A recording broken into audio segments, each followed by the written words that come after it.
Bem-vindo ao BHB Foodcast, o canal de podcast para você do setor de alimentos, bebidas e suplementos. Olá, bem-vindos ao BHB Foodcast. É um prazer estar com vocês aqui em mais um episódio e a gente vai falar sobre mudanças na legislação de alegações funcionais, alegações de propriedades funcionais e de saúde em alimentos. Será que vem coisa nova por aí? Bom, para falar sobre esse assunto hoje, eu convidei a Isis Costa, coordenadora de alimentos especializada em assuntos regulatórios da Visanco, para falar com a gente. Isis, bem-vinda, é um prazer enorme ter vocês aqui no BHB Foodcast. Oi, Carol, muito obrigada pelo convite, o prazer é todo nosso, é uma honra estar aqui representando a Visanco e eu estou adorando poder participar desse projeto de vocês, porque o podcast é o meu formato favorito, então participar de um é o máximo para mim. Que bom, que bom. Todo mundo está curtindo cada vez mais podcast, né? Dá para a gente colocar no ouvido, sair fazendo outras coisas, ainda mais de home office. Eu também consumo muito de outros canais, de assuntos variados. Eu vou lá arrumar a cozinha, arrumar as coisas e a gente está sempre conectado com assuntos que vão fazer a gente crescer. Então, que bom. Se você está aí ouvindo a gente fazendo outras coisas, não tem problema. Mas eu vou te falar que aqui com a Isis, gente, é uma aula, viu? Então, se você quiser também dar uma pausa, pegar seu caderninho, vai valer a pena.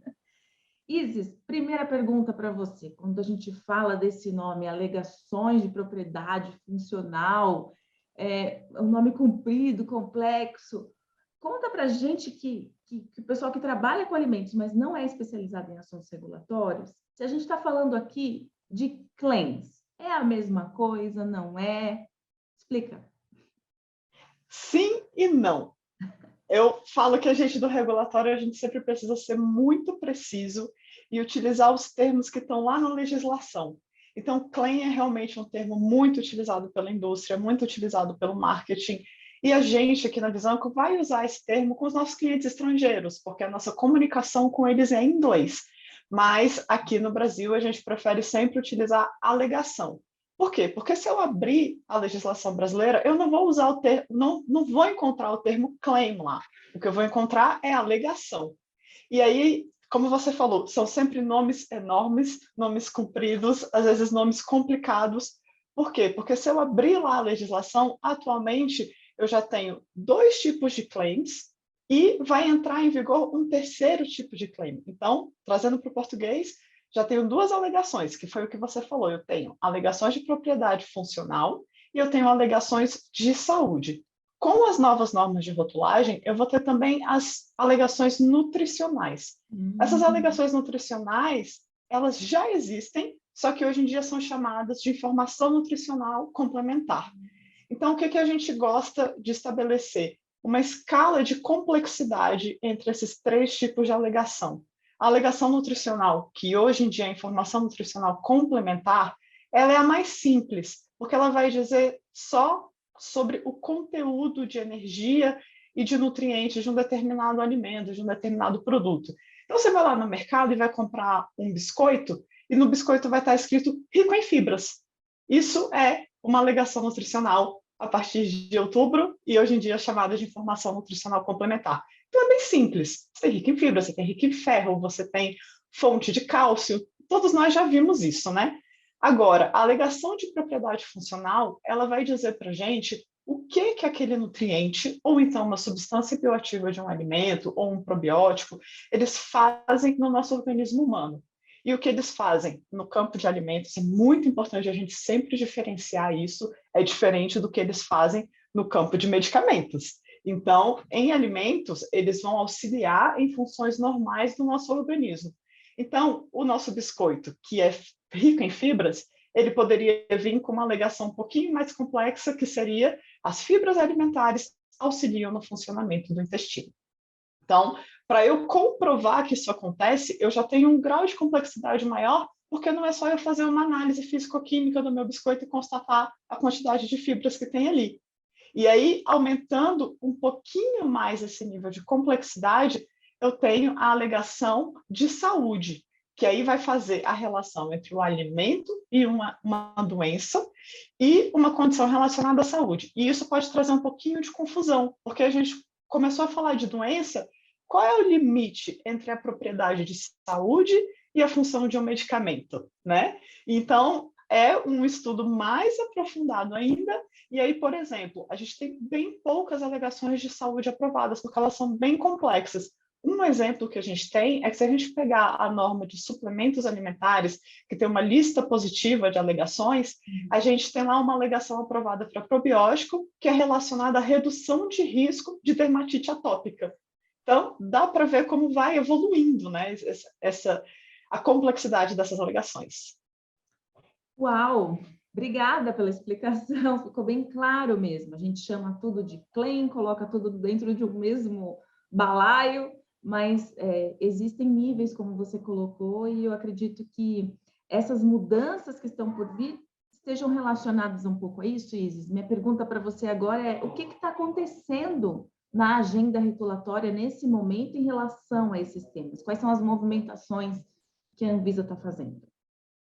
Então, agora a gente está exatamente no meio da agenda regulatória. Começou aqui o ano de 2022, nós estamos na agenda regulatória de 2021, 2023, e ela engloba esses 3 tipos de alegação.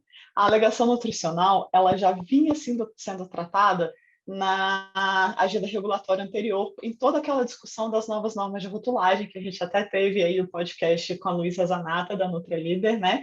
E esse assunto, ele permaneceu na agenda regulatória desse ano, porque elas estão dentro de um projeto chamado Aperfeiçoamento da Regulamentação de Rotulagem de Alimentos Embalados.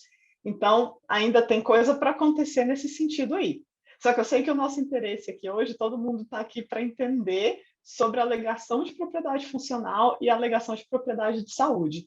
E aí tem um projeto específico para o aperfeiçoamento da regulação desses 2 tipos de alegação.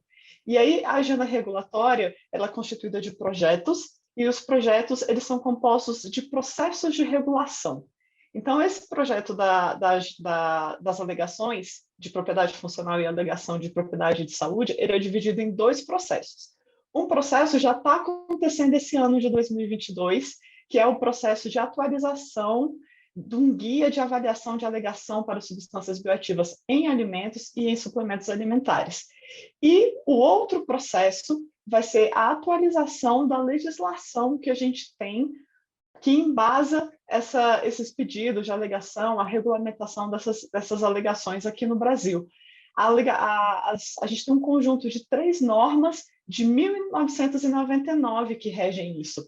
Então, assim, são normas de mais de 20 anos. Precisamos atualizar. Tá certo. Então, são quase que duas etapas, elas vão acontecer uma atrás da outra em paralelo, geralmente, Isis? Elas ocorrem juntas? Elas correm mais ou menos juntas, porque elas estão em etapas diferentes. Então, as 2 já estão acontecendo, porque o guia de avaliação, ele já está publicado, ele já está vigente e ele está aberto à consulta pública. Agora, a revisão já está, né, aberta para o público em geral, a indústria já pode ter conhecimento do que está colocado lá, ver se está de acordo, contribuir, né, pedir alterações, pedir inclusões, pedir retiradas, todas essas coisas que as consultas públicas permitem, né?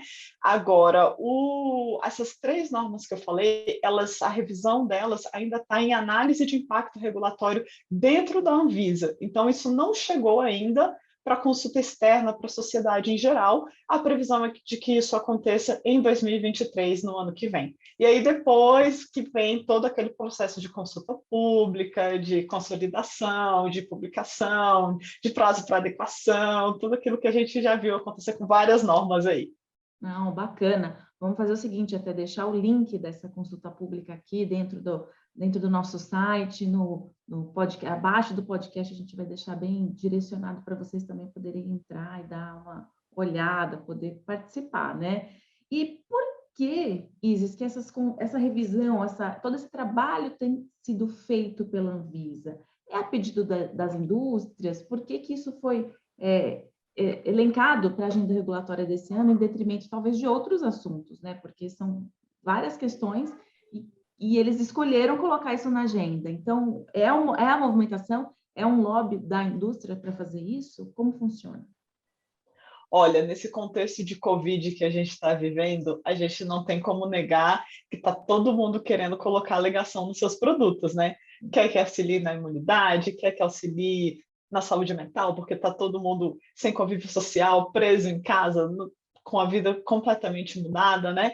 Mas esse contexto da agenda regulatória vem até de antes disso, né? Vem até de antes dessa pandemia, e assim, a Anvisa identifica essa tendência do aumento do uso de claims. Eu tenho certeza que eles devem ter recebido vários processos, cada um instruído de uma forma diferente, porque não tem uma padronização por parte deles. Agora, a inserção disso na agenda regulatória partiu da própria Anvisa mesmo, por causa desse sistema que eu falei de 2 etapas, a consulta interna, que eles fazem uma avaliação internamente na Anvisa para detectar quais são os itens de interesse para essa agenda regulatória, e só depois colocam isso para consulta externa na sociedade, né?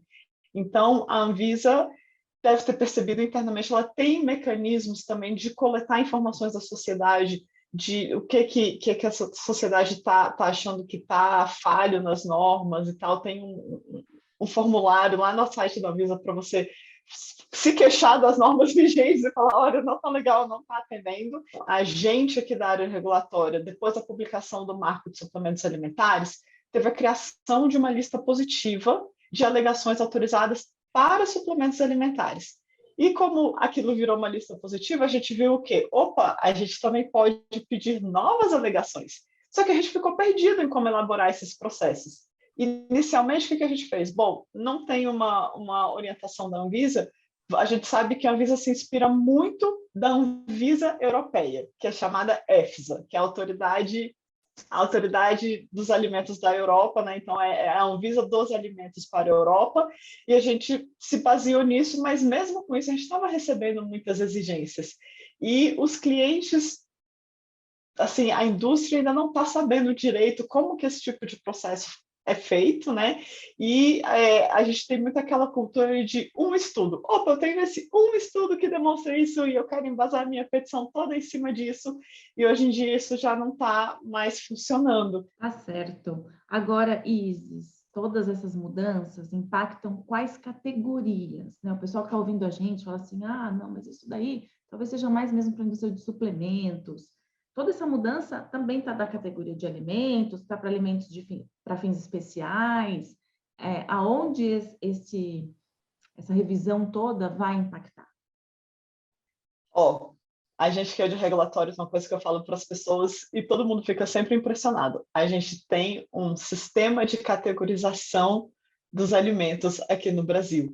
E aí tem uma lista lá, leite, suplemento alimentar, produtos de panificação, todos os alimentos que você pensa de uma categoria dessas. E todas essas categorias vão ser impactadas, não vai ter nenhuma que não vai ser impactada. Por quê? Porque hoje em dia a gente está querendo colocar alegação em tudo. O suplemento alimentar, ele tem alegação, mas eu também quero dizer que o meu leite, além de rico em cálcio, o que o cálcio faz no organismo humano?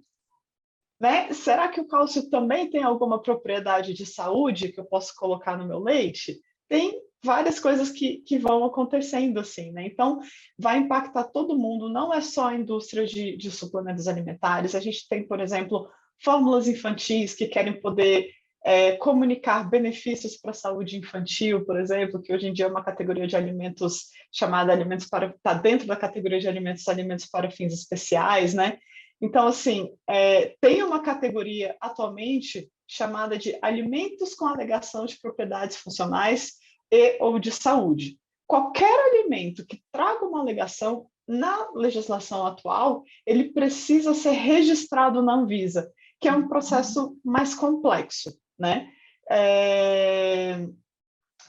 A previsão, assim, o que a gente suspeita que pode acontecer é que essa categoria ela seja muito mais restrita ou que ela até deixe de existir, dependendo da análise que a Anvisa faça, trazendo essa possibilidade de que qualquer categoria de alimento possa trazer as alegações, se essas alegações, a forma de comprovação, a forma de uso, condições de uso dessas alegações, seja bem regulamentada na fase de pré-mercado.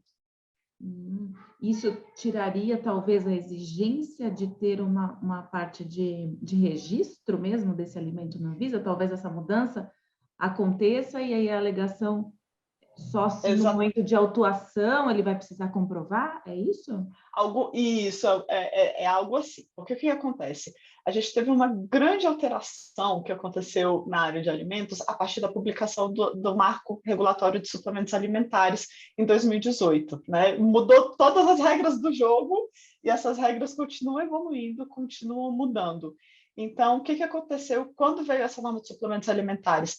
A lista de alimentos com obrigatoriedade de registro diminuiu bastante. A gente ficou com uma lista bem restrita e agora a maioria dos alimentos eles estão sujeitos à notificação à Anvisa local, a Visa local, né? Vigilância Sanitária Local. Então é um processo muito mais simplificado. Você comunica que você está começando a fabricar aquilo, você comunica que você está começando a vender aquilo. Então, no caso de suplementos alimentares, por exemplo, você tem a lista positiva do que você pode colocar dentro. Você tem as listas positivas de qual é a menor quantidade que você pode colocar, qual é a maior quantidade que você pode colocar e quais são as alegações que você pode utilizar. E tem também algumas advertências. E aí o que você faz? Você tem todos os parâmetros que você precisa para fazer o seu produto. Você não precisa inventar nada, você não precisa descobrir nada, você não precisa comprovar para a Anvisa que aquilo está certo, porque você já seguiu os parâmetros que estão determinados ali naquela norma. Fez aquilo, preencheu um papel e avisou: oi, Visa Local, estou produzindo isso aqui de acordo com essa norma aqui. Mas a gente tem exceções de suplementos alimentares mais complexos, que são assim, pouco mais sérios com relação a risco que pode colocar a saúde da população, que são suplementos alimentares contendo probióticos e suplementos alimentares contendo enzimas, esses eu continuo tendo que registrar. Então, Entendi. o que a gente acha que pode acontecer com esses alimentos que hoje em dia são de registro obrigatório só por conterem alegação, se eu tiver uma lista positiva de alegação, será que esse registro se faz realmente necessário? Não, perfeito, entendi. Vamos espelhar, né, o que está acontecendo com suplementos para cá. Agora, você falou de uma lista positiva. Hoje, para alimentos, existe uma lista lá dessas propriedades de alegação funcional, né? É um número limitado, mas quais ingredientes estão nessa lista hoje, atualmente? O que a gente pode comunicar como alegação de propriedade funcional de saúde? Então tá, olha só, um dos problemas que a própria Anvisa identificou para inserir esse projeto de revisão dessa regulação das alegações de propriedade funcional e de propriedade de saúde é justamente que não existe uma lista positiva com todas as alegações aprovadas para alimentos. Ou seja, eu como consumidor, eu como consultoria de assuntos consultoria de assuntos regulatórios, a indústria que vai vir me contratar, ela não sabe, não tem transparência nesse processo. A única lista positiva que nós temos é essa lista de suplementos alimentares, que está numa norma chamada IN 28 de 2018, muito conhecida para nós que trabalhamos com essa categoria de alimentos e suplementos alimentares, é a nossa bíblia, né? E essa norma ela vai misturar três categorias, as três alegações que a gente conversou lá no comecinho desse podcast. Então, eu tenho lá listadas as alegações nutricionais, as alegações de propriedade funcional e as alegações de propriedade de saúde autorizadas para suplementos alimentares. E se eu pegar a norma na minha mão, eu mostro para você, são mais de 20 páginas de alegações aprovadas. Né? E aí, essa pergunta que você fez é muito parecida com a pergunta que o meu cliente vai vir e me faz. Qual ingrediente está na lista? Aí eu tenho que fazer uma explicação. A lógica do suplemento alimentar ela é um pouquinho diferente. A alegação não é para o ingrediente, ele é para o que o meu ingrediente fornece.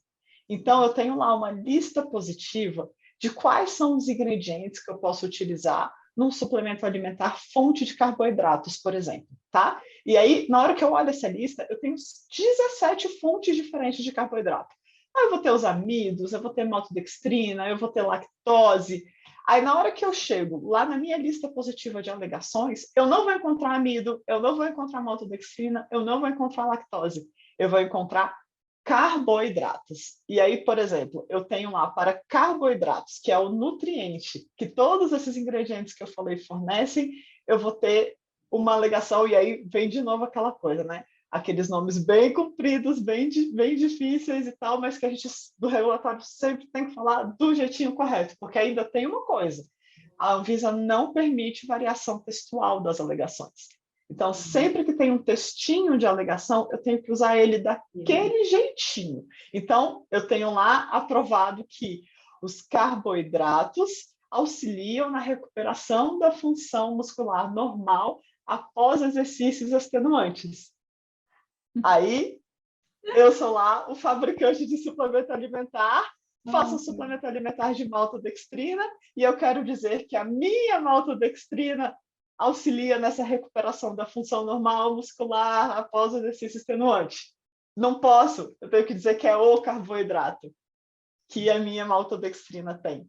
Então, não, e mesmo a frase, né, Isis? Os marqueteiros de plantão piram aqui. Odeiam! Transformar porque em algo é altamente específico, é altamente científico, é altamente acadêmico. Na comunicação, você fica com um desafio muito grande de transcrever, de digerir essa frase toda complexa para o seu consumidor final, né? Que, na verdade, quer lá, de fato, ficar melhor pós-exercício, recuperar mais rápido, né? Palavras mais simples, de fácil entendimento. Nutrientes com funções plenamente reconhecidas pela comunidade científica, eu não preciso demonstrar a eficácia ou analisar a alegação para a Anvisa. Só que aí, assim, cadê a lista positiva de quais são esses nutrientes com funções plenamente conhecidas? Quais são essas funções plenamente conhecidas? E se eu tenho as frases de alegação nesse nível que eu li para você e a respeito dos carboidratos, como é que a gente vai transformar essas funções plenamente conhecidas em uma frase de alegação? Né? Como é que eu vou vou correr o risco de fazer isso, né? Então, assim, aí tem uma história, assim, foi um rebuliço há alguns meses aqui entre as consultorias, porque uma de nós enviou um questionamento para a Anvisa perguntando se poderia utilizar alegações de suplementos alimentares em alimentos convencionais. Então, uma alegação que está aprovada para suplemento alimentar é usar num biscoito, que foi o exemplo que eu usei no início do nosso podcast. E a Anvisa falou, para funções plenamente reconhecidas, sim.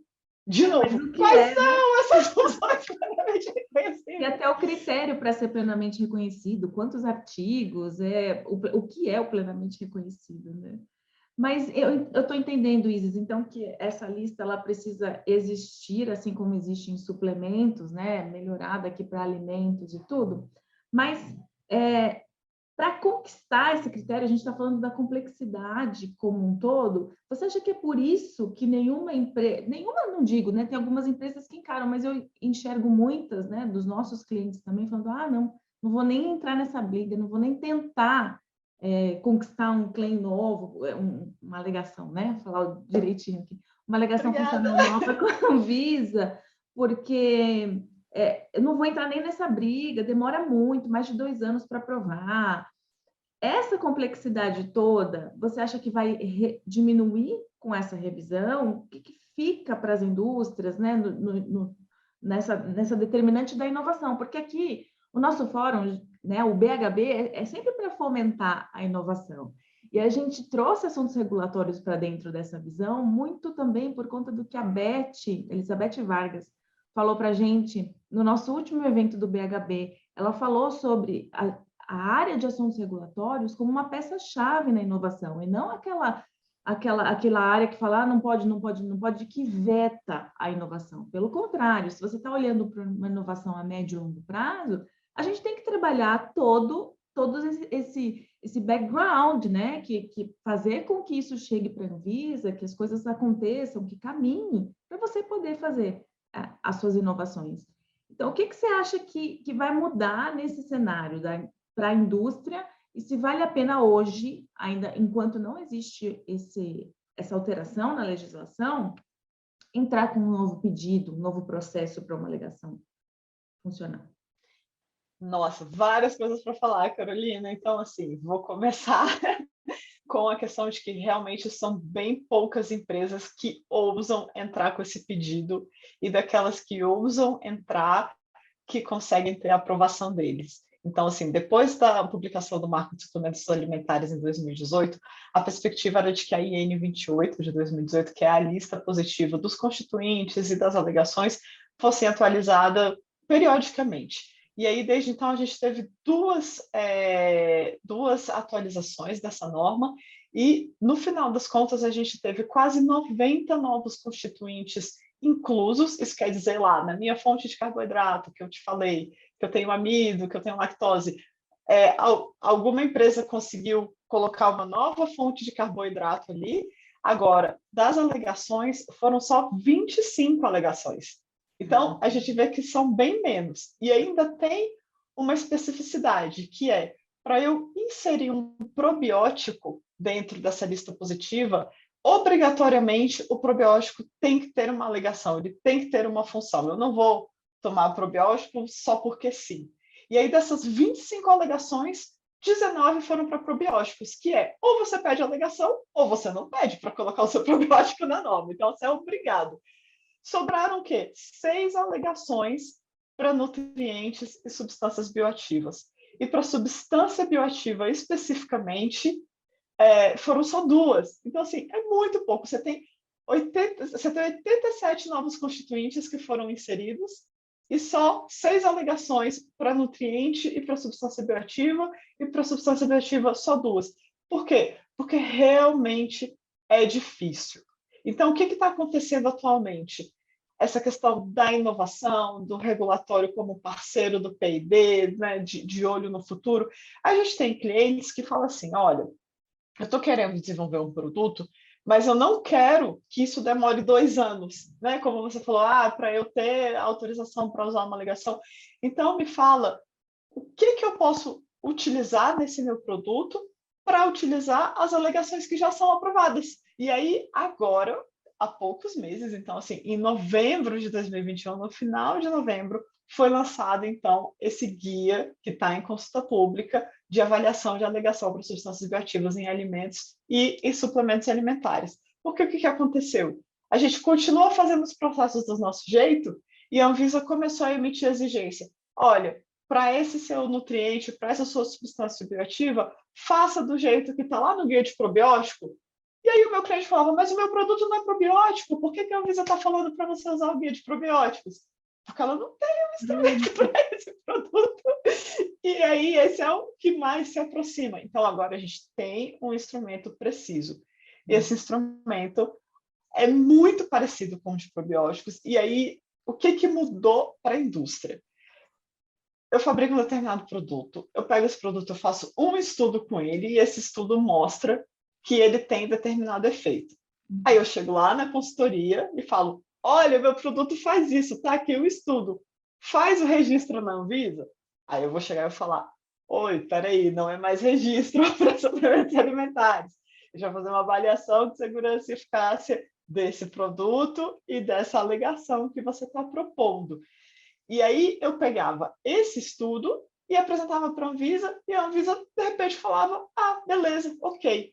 Hoje em dia, a Anvisa fala assim, um estudo não é suficiente, estudos que você pincelou da literatura não são suficientes, eu quero que você me mostre toda a evidência científica que existe sobre essa alegação que você está pleiteando.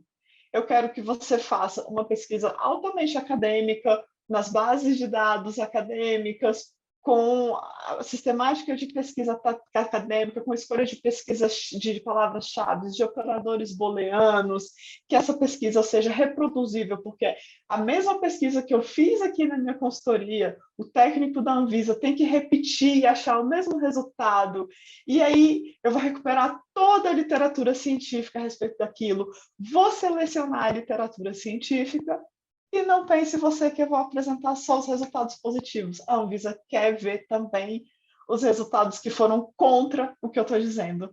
E eu tenho que conseguir mostrar para a Anvisa que eu tenho mais evidência científica a favor do que eu estou pedindo do que contra. E às vezes acontece de eu passar por todo esse processo, que é um processo de semanas para eu fazer essa busca toda, recuperar todos os artigos, avaliar todos os artigos, eu viro para o meu cliente e eu falo, então, a alegação que você está pedindo não dá, eu não tenho suporte da literatura.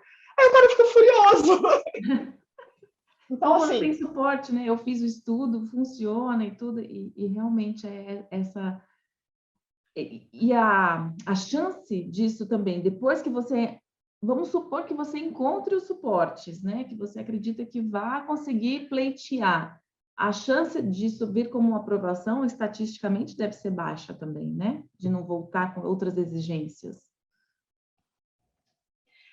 então, o que está acontecendo? Que você perguntou, vai dificultar ou vai simplificar, né? Uhum. E aí, na parte do vai simplificar, por quê? A gente espera ter mais listas positivas, correto? Certo.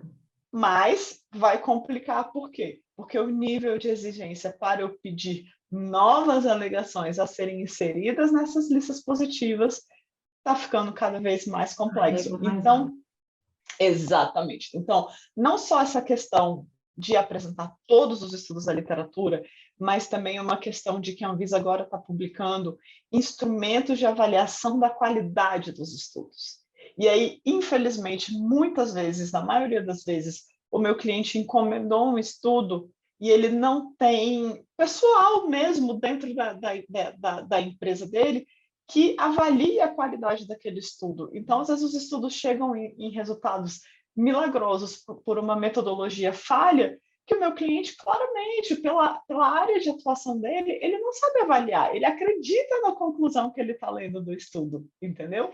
E aí, assim, a gente está tá tudo indo para um caminho de ciência baseada em evidências, entendeu? E como é que eu avalio a qualidade dessas evidências? Assim, o buraco está ficando cada vez mais embaixo. E assim, o que a gente vê de tendência de alegação? Olha, Covid, todo mundo quer falar de imunidade. Covid, todo mundo quer falar de saúde mental. E assim, são desafios, né? Hoje em dia, a gente já tem alegação sobre imunidade, mas é aquela coisa de como que a Anvisa coloca essa frase. O marketing odeia, porque eu não posso dizer... Primeiro que eu posso passar longe de falar de Covid, né? A única coisa que eu posso dizer é auxilia no funcionamento do sistema imune. Ponto. E aí eu tenho lá nessa lista positiva da IN 28 de 2018 uma lista de 10 vitaminas e dentro dessa lista, né, a gente identifica apenas 10 vitaminas e minerais que têm essa alegação de auxílio no funcionamento do sistema imune aprovado. Então, é bem difícil. Trabalhar com elas, né? E quando a gente pensa em saúde mental, a gente tem uma alegação aprovada nesse sentido. A gente aqui na Visanco fez um processo para uma associação de probióticos que a gente conseguiu demonstrar por meio da literatura científica para a Anvisa que essa associação de probióticos pode auxiliar na redução da sensação de ansiedade. Então, assim, foi uma grande vitória, é a única alegação desse tipo que tem ali dentro, né, daquela norma, e ela é muito difícil de aprovar, porque, pensa assim, num exemplo assim, super alcançável para todo mundo. O grande rebuliço da última norma de suplementos alimentares, da última atualização da norma de suplementos alimentares, foi a inclusão da melatonina, que foi, assim, muito esperada pela indústria, muito desejada pela indústria. E, assim, ficamos felizes que foi inserida, mas a indústria ficou com aquele gostinho de decepção, porque não foi exatamente nas condições que ela gostaria. E uma das coisas que a indústria sentiu falta é o quê? Alegação, porque, pelo senso comum, melatonina é associada ao sono, né? Essas alegações relacionadas ao sono chegaram a ser pedidas pelo setor regulado pela Anvisa, e a Anvisa não aceitou. Então, agora a gente tem que ver se daqui para frente vai ter alguém que vai tentar pedir novamente. Mas o que você falou faz muito sentido mesmo, né? Cada vez mais ciência baseada em evidência, não é qualquer tipo de ciência, os critérios estão se estreitando, e não só, digo para você, não só na área regulatória, mas até para você fazer uma comunicação com profissionais de saúde, os questionamentos hoje em dia também eles são mais incisivos aqui, enquanto consultoria, quando a gente vai com um projeto, né, para visitar nutricionistas, cadê os estudos? Quero ver os estudos, quero ler. Antigamente, muitas vezes as nutricionistas viam que tinham referências científicas ali, tudo bem, né? Está referenciado. Hoje não, hoje a gente tem uma preocupação realmente maior com isso, porque é bem o que você falou, a ciência, se você quiser, você tem um estudo que não é tão conceitual assim, que você consegue comprovar qualquer coisa. Então, a gente precisa tomar muito cuidado, e você que é da indústria que está ouvindo a gente, também ser assessorado, né, por empresas como a Visanco, como a Equilibrium, se for para fazer comunicação, para ter esse respaldo, gente, porque não é algo que a gente consegue construir da noite para o dia, né? E você que é de marketing e comunicação, que ficou conosco até o final desse podcast, parabéns! A gente precisa entender todos esses movimentos também para saber até onde a gente pode ir, quais são os riscos que a gente vai correr, se não vai, e ter muita consciência disso, fazer os nossos movimentos, mas de uma forma bastante consciente, né? Isis, super obrigada. Vou deixar aqui um momento para você se despedir, suas considerações finais, e já adianto que os seus contatos, todo o link do site da Visanco, tudo vai estar dentro também desse nosso conteúdo lá no site do BHB. Então, se você está ouvindo a gente no podcast ou assistindo no YouTube, quer falar com a Isis, pode ir lá que você vai ter um acesso para conversar com ela. Carol, mais uma vez, é a gente aqui da Visanco que agradece de participar desse projeto super interessante que você está fazendo.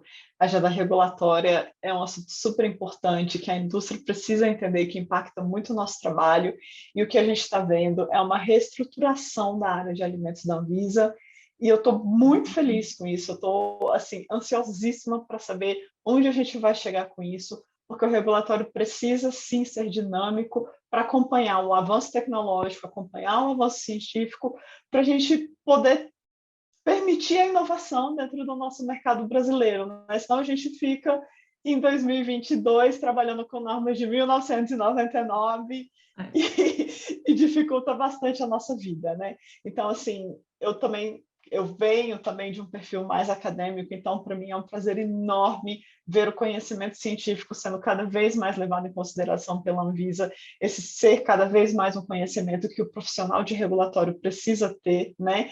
E eu gosto muito de regras claras, então assim, estou adorando ver esse processo de estabelecimento de critérios, mesmo que esses critérios sejam difíceis, mas é porque às vezes eles precisam ser mesmo, né?